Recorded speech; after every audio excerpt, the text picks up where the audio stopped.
Жуық арада қаладағы автобустардың сіз тұрған аялдамаға қай уақытта жететінін ұялы телефонмен ақ біле аласыз. Жаңа жобаны жергілікті компания нидерландық маманмен бірігіп іске асыруда.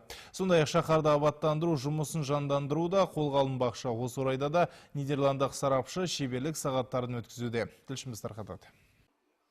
Ханс Хейстік Қазақстанға арнайы шақыртумен келіп отыр. Шетелдік IT-технология саласының маманы. Қарашаның 4-нен бері нидерландиялық мейман солтүстік қазақстандық Коммунсевер жауапкершілігі шектеулі серіктестігінің мамандарымен тәжірибе бөлісуде. Сондай-ақ жергілікті компанияға жаңа жобаны іске асыруға қол ұшын беруде. 2 аптаға созылған жұмыс аяқталуға жақын.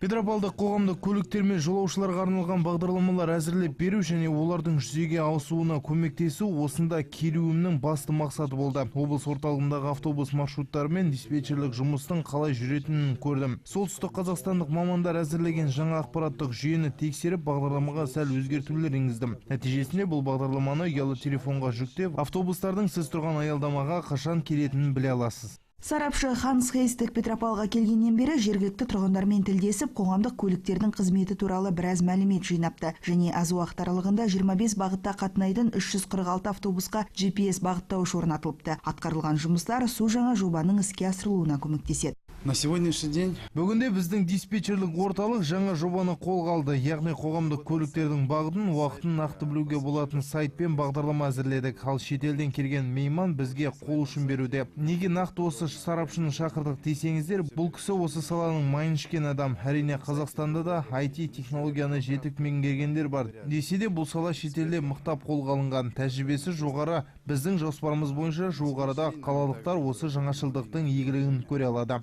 Ал Класс Виссер көгалдандырудың шебері мейманды Петропавлға Айсин жеке кәсіпкерлігі шақырыпты.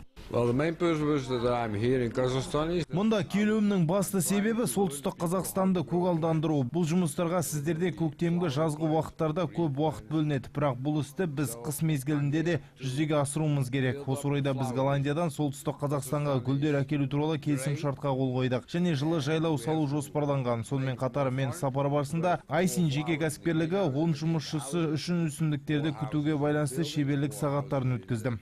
Айта кеткен жөн, нидерландық мамандар біздің аймаққа арнайы жоба мен бизнестің жол картасы 2020 бағдарламасы аясында келген. Назерке Ғалым, Дулат Мұсафиров, ақпарат.